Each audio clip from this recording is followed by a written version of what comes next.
રાત્રિના સમયે national highway પર લૂંટ કરતી લૂંટારૂ ગેંગને પકડી પાડી અલગ અલગ પોલીસ સ્ટેશનના ગુના ડિટેક્ટ કરતી છાણી પોલીસ ટીમ.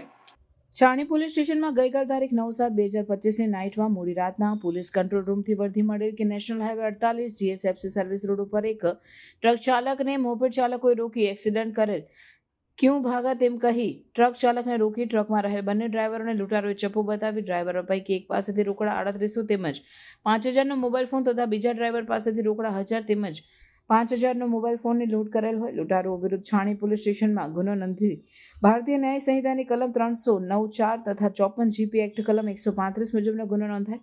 ત્યારબાદ છાણી પોલીસ સ્ટેશનના પોલીસ ઇન્સ્પેક્ટર JN પરમાર તથા સર્વેલન્સ સ્કોડ નાઓ આ ગુનો ડિટેક્ટ કરવા માટે અલગ અલગ ટીમ બનાવવાળી જગ્યાને તેમજ આજુબાજુ હાઈવે પર આવેલ CCTV ફૂટેજ તેમજ ટેકનિકલ તેમજ હ્યુમન સોર્સ દ્વારા આરોપીઓની માહિતી મેળવી લૂંટારૂ ટોળકીને પકડી પાડી તેઓ પાસેથી ગુનામાં ગયેલ બંને મોબાઈલ ફોન તેમજ રોકડા રૂપિયા રિકવર કરવામાં આવેલ છે.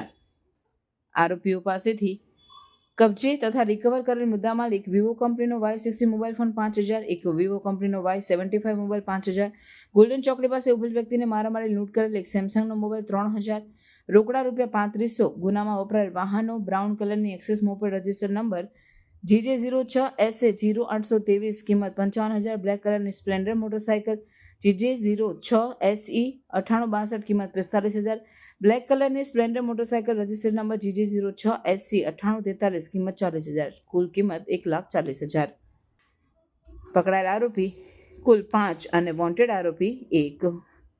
સારી કામગીરી કરનાર અધિકારી police inspector JN Parmar, police sub inspector RB Charel, ASI Mukeshbhai Manubhai, head constable Parmeshbhai Vastabhai, head constable Bhaveshbhai Devjibhai, police constable Bharatbhai Rambhai, police constable Kalyanbhai Premjibhai, police constable Indrasinh Balwantsinh, police constable Khumansinh Bhimsinh અને મહેશભાઈ વીરાભાઈ.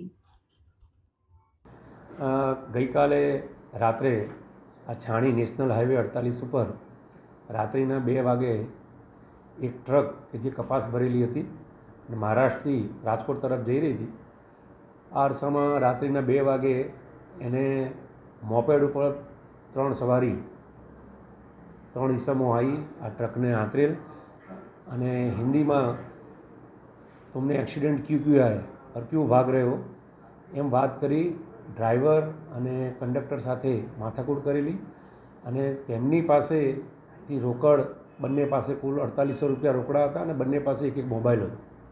આ બંને લૂંટી અને આ મોપેડ ઉપર ભાગી ગયેલા. જે મતલબે આ ડ્રાઈવરે પોલીસનો તાત્કાલિક સંપર્ક કરેલો. છાણી પોલીસ અને બીજી પોલીસ સ્થળ ઉપર પહોંચી અને ઘટના સંદર્ભે આખા રોડ ઉપરના CCTV બાંધેલા તેમજ હ્યુમન રિસોર્સથી પણ માહિતી મળેલી કે આ લોકો નજીકના જ હોવાનું એક અનુમાન છે. જે આધારે અમે આરોપી સુધી પહોંચેલા. આજરોજ આ આરોપીઓને છાણી પોલીસે અટકાયતમાં લીધેલ છે. હાલ ધરપકડની કાર્યવાહી ચાલુ છે. આ આખી એક ગેંગ છે જેમાં 6 ઈસમો સંડોવાયેલા છે. એ 6 પૈકી 5 ઈસમોની પોલીસે ધરપકડ કરેલી છે અને એક હજુ પકડવાની તજવીજ ચાલુ છે. આ આરોપીઓ પાસેથી આ ગુનામાં ગયેલ સંપૂર્ણ મુદ્દામાલ રિકવર કરવામાં આવેલો છે, જેમાં ફરિયાદી અને એનો ક્લીનર ટ્રકના એ બંનેના મોબાઈલ તેમજ એમના બંને પાસેના રોકડ રૂપિયા 3000 પણ રિકવર કરવામાં આવેલા છે. એવમ આ મોપેડ કે જે ગુનામાં વપરાયેલું છે અને એક મોટરસાઇકલ એ પણ બંને વાહનો રિકવર કરવામાં આવેલા છે. આ 6 આરોપીઓનો ગુનાહિત રેકોર્ડ પણ છે. એ શહેરના રાવપુરા, ગોરવા, બાપોદ, સમા જેવા પોલીસ સ્ટેશનોમાં અગાઉ પકડાયેલા છે અને આ જ એમની એમો રહેલી છે કે હાઈવે ઉપર એકલ દોકલ જતા લોકોને તેમજ ટ્રકને આતરી અને કોઈપણ કારણસર એમને રોકી અને એમની પાસે જે પણ કંઈ રોકડ રકમ મળે કે મોબાઈલ મળે એ લૂંટી લેતા હતા. તો એકંદરે હાલ છાણી તેમજ બાપોલ પોલીસ સ્ટેશનનો ગુનો ડિટેક્ટ થયેલ છે. વધુ પૂછપરછ ચાલુ છે અને બીજા પણ ગુના ડિટેક્ટ થાય એવી શક્યતા છે. સર, કેટલા આરોપી છે? ટોટલ 6 આરોપીઓ છે, એમાં 5ની ધરપકડ થઈ ગયેલી છે.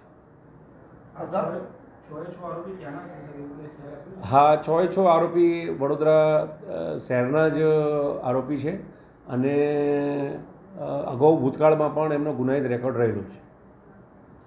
આરોપીઓ પાસે કોઈ હથિયાર મળી આવે છે?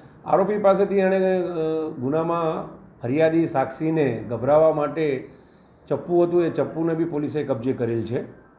અને આ સિવાય બી એ આમનું મૂળ વતન અમુક આરોપી લુણાવાડાના બી છે, બહારના બી છે, પણ મૂળ વડોદરા એ રોકાયેલા છે. સાહેબ, એવો રાત્રે જ લૂંટ કરતા હતા? હા, એમની એમો જ આ પ્રકારની હતી કે મધ્યરાત્રિનો સમય એ પસંદ કરતા અને એકલ લોકલ જે લોકો જતા હોય મોટરસાઇકલ પર કે ટ્રકમાં તો રોડ રસ્તાનો લાભ લઈ અને આવી એમોથી એ ગુનો આચરતા હતા. વડોદરા હાઈવે સિવાય અન્ય કોઈ સિટીના હાઈવેમાં આ લોકો ગુનાહિત ઇતિહાસ ના, એમનું હાલ આ બે ગુના ડિટેક્ટ થયેલા છે, કારણ કે એમનું કાર્યક્ષેત્ર વડોદરાનું આ હાઈવે હોવાનું જણાય છે. ભૂતકાળમાં પણ જે ગુના જે છે એ પણ આપણા વડોદરા શહેરના જ રજીસ્ટર થયેલા અને એ ડિટેક્ટ થયેલા છે. આ એક આરોપી જે બાકી છે સાહેબ, એને પકડવા કેટલી ટીમો? અત્યારે જે તે વખતે જ અમે છાણી વડોદરા શહેરની ક્રાઇમ બ્રાન્ચ અને બીજી અન્ય ટીમો લગાડેલી હતી અને હ્યુમન રિસોર્સથી અને સીસીટીવીના માધ્યમથી ગુના શોધાયેલા છે અને આ એક આરોપી પણ નજીકમાં સમયમાં મળી જશે. સમાચારોની ઝડપી અપડેટ માટે હમણાં જ સત્ય સ્વરાજ ન્યૂઝ ચેનલને લાઇક, શેર અને સબસ્ક્રાઇબ કરો.